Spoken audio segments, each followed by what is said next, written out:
आज के इस क्लास में मैं आप सभी को क्लास 12th का बायोलॉजी यानी जीव विज्ञान का 35 ऐसे वीवीआई ऑब्जेक्टिव क्वेश्चंस बताने वाला हूं जो आप सभी के फाइनल बोर्ड एग्जाम में इस साल 100% श्योर है कि पूछे जाएंगे।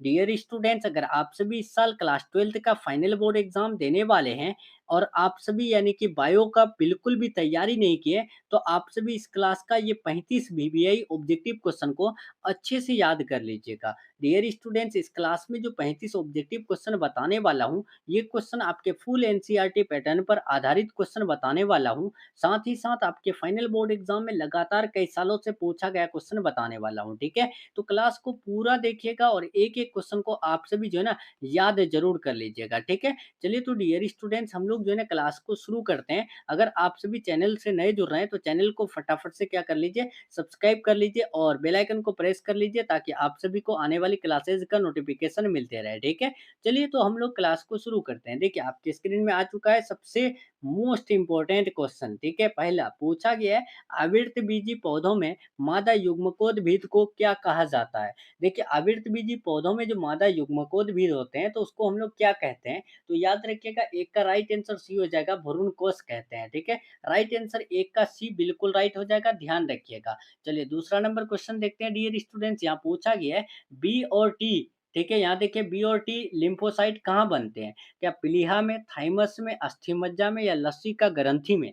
तो दो नंबर भी बहुत इंपॉर्टेंट है। बी लिम्फोसाइट पूछे, टी लिम्फोसाइट पूछे, ये दोनों जो बनते हैं वो अस्थिमज्जा में बनते हैं। राइट आंसर दो का सी हो जाएगा। तीसरा नंबर क्वेश्चन देखिए पूछा गया आपके स्क्रीन में, निम्न में से कौन आरएनए में पाया जाता है। देखिए आरएनए में जो पाया जाता है वो क्या, तो मैंने आपको बता रखा है डियर स्टूडेंट्स कि आरएनए में जो है ना कभी भी थाइमिन नहीं पाया जाता है। ठीक है, ये बात ध्यान रखिएगा। तो थाइमिन ऑप्शन में है तो कट कर दीजिए। आरएनए में पाया जाता है यूरेसिल और साइटोसिन। ठीक है, राइट आंसर हमारा ऑप्शन नंबर डी, बी और सी होगा। ठीक है, और वहीं पर बात करें डीएनए में क्या नहीं पाया जाता है, तो डीएनए में जो है ना यूरेसिल नहीं पाया जाता है, ये बात ध्यान रखना। डीएनए में यूरेसिल और आरएनए में थाइमिन, ये दो चीज याद रखिएगा, ये बहुत इंपॉर्टेंट क्वेश्चन है। नेक्स्ट क्वेश्चन है 4 नंबर क्वेश्चन। देखिए आपके स्क्रीन में है, बहुत इंपॉर्टेंट क्वेश्चन है। पूछा क्या गया है कि किसी जीव के जीनोटाइप को जाने बिना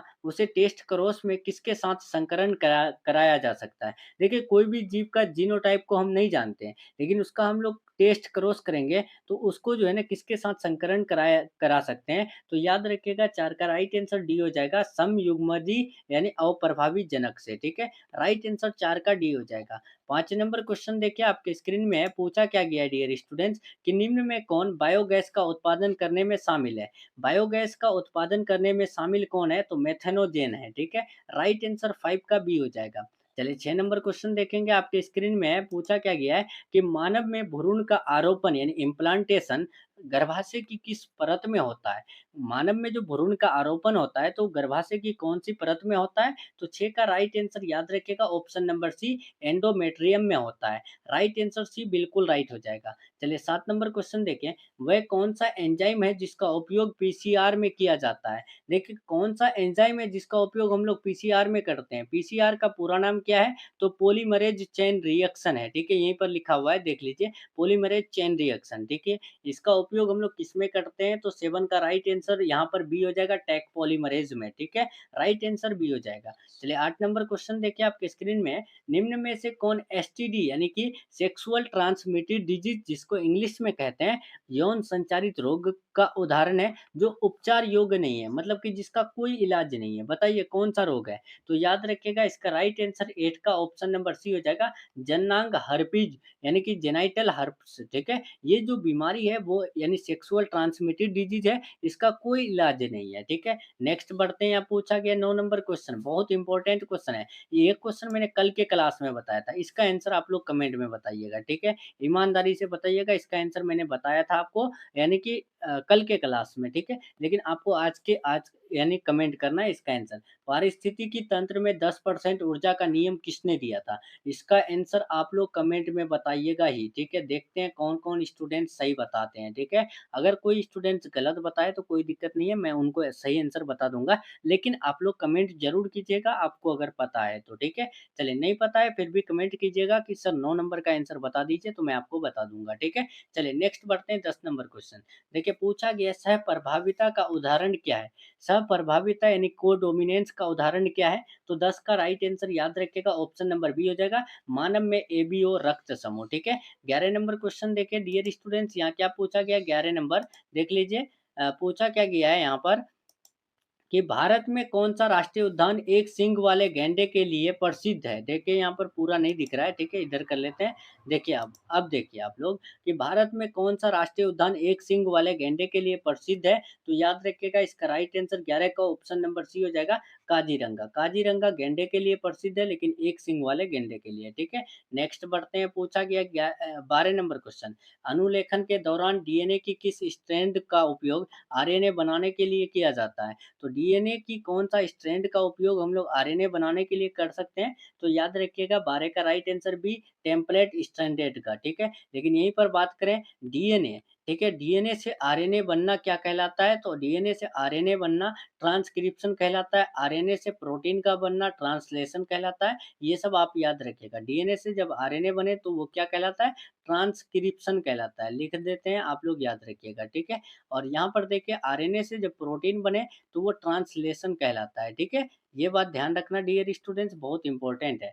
नेक्स्ट बढ़ते हैं 13 नंबर क्वेश्चन। जीन थेरेपी का पहला नैदानिक उपयोग किस रोग के उपचार के लिए किया गया था? जीन थेरेपी का पहला नैदानिक उपयोग जो किया जाता है वो कौन से रोग के उपचार के लिए? तो 13 का राइट आंसर याद रखिएगा ऑप्शन नंबर बी एडीए की कमी। नेक्स्ट 14 नंबर क्वेश्चन देखिए आपके स्क्रीन में है, पूछा क्या गया है कि भ्रूण कोष देखिए यहाँ पर 14 नंबर कि भ्रूण कोष में द्वितीय केंद्र की प्लॉइडी क्या होती है? तो याद रखिएगा 14 का राइट आंसर बी हो जाएगा 2n मतलब कि डिप्लॉइड होती है। नेक्स्ट 15 नंबर क्वेश्चन देखिए आपके स्क्रीन में प्राकृतिक गर्भनिरोधक किस विधि ये सॉरी कौन से सिद्धांत पर कार्य करती है? जो प्राकृतिक गर्भनिरोधक विधि है, ये कौन से सिद्धांत पर आधारित है? तो याद रखिएगा 15 का सी हो जाएगा शुक्राणु और अंडाणु के मिलन से बचना। चलिए 16 नंबर देखेंगे, यहाँ पूछा क्या गया है 16 नंबर कि टीआरएनए देखिए यहाँ पूछा गया है टीआरएनए अणु पर पाए जाने वाले 3 बेस के अनुक्रम को क्या कहते हैं जो एमआरएनए कोडोन को पहचानता है?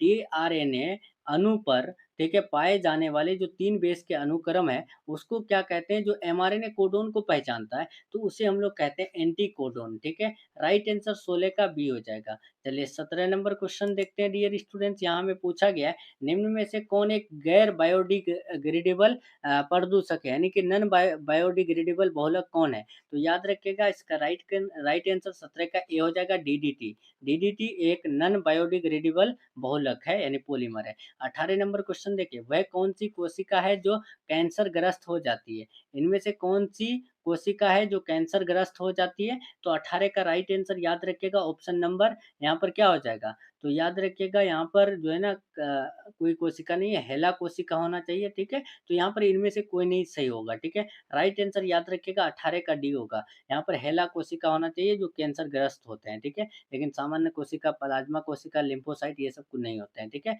नेक्स्ट बढ़ते हैं 19 नंबर क्वेश्चन आपके स्क्रीन में है कि एक गुणसूत्रीय विकार जिसमें XXY ठीक है लिंग गुणसूत्रों की स्थिति होती है तो वो कौन है? तो याद रखिएगा 19 का राइट आंसर सी हो जाएगा XXY जो है ना क्लाइनफिल्टर सिंड्रोम में होता है। चलिए यहाँ 20 नंबर क्वेश्चन देखिए पुष्पों में देखिए पुष्पों में परागनलिका का बीजांड में प्रवेश करने का मार्ग क्या होता है? पुष्पों में जो परागनलिका का बीजांड में प्रवेश करने का मार्ग होता है तो वो क्या? तो याद रखिएगा 20 का राइट आंसर बी हो जाएगा माइक्रोपाइल यानी कि बीजांड द्वार होता है। चलिए 21 नंबर क्वेश्चन देखिए किस एंजाइम को आणविक गोंद कहा जाता है? देखिए कौन सा एंजाइम है जिसको आणविक गोंद कहा जाता है? तो 21 का राइट आंसर याद रखिएगा ऑप्शन नंबर जो है ना बी हो जाएगा लाइगेज कहा जाता है, ठीक है? चलिए 22 नंबर क्वेश्चन देखते हैं डियर स्टूडेंट्स, यहाँ आपके स्क्रीन में है पूछा गया है जन्म के बाद माँ के पहले दूध में कौन सी एंटीबॉडी प्रचुर मात्रा में पाई जाती है? इसका आंसर बताइए। जन्म के बाद माँ का जो पहला दूध होते हैं उसको क्या कहते हैं? कोलेस्ट्रम कहते हैं, ठीक है? तो उसमें जो है ना मतलब कि कौन सा एंटीबॉडी पाया जाता है आपको बताना है। तो याद रखिएगा इसका राइट आंसर 22 का ऑप्शन नंबर जो है ना डी हो जाएगा आईजीए, ठीक है? नेक्स्ट बढ़ते हैं, यहाँ पूछा गया है 23 नंबर।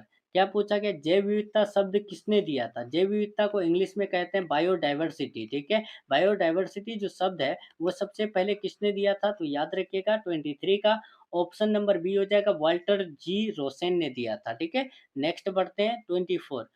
डीएनए को शुद्ध रूप से किस रूप में अवक्षेपित किया जा सकता है? डीएनए को जो शुद्ध रूप से कौन से रूप में अवक्षेपित कर सकते हैं? तो याद रखिएगा 24 का बी हो जाएगा, ठंडा इथेनॉल, ठीक है। Next 25 number. जनसंख्या के किस ग्राफ में जे आकार का वक्र बनता है? देखिए जनसंख्या का कौन सा ग्राफ है जिसमें जे आकार का वक्र बनता है? तो 25 का याद रखिएगा, घातीय वृद्धि, ठीक है। राइट आंसर बी बिल्कुल राइट हो जाएगा। चलिए 26 नंबर देखिए, मलेरिया रोग किस परजीवी के कारण होता है? देखिए जो मलेरिया बीमारी होता है तो वो कौन से परजीवी के कारण? तो 26 का याद रखिएगा, ऑप्शन नंबर सी, प्लाज्मोडियम के कारण, ठीक है। नेक्स्ट 27 नंबर क्वेश्चन देखिए, मेंडल का स्वतंत्र अपयूहन का नियम किस क्रॉस पर आधारित है?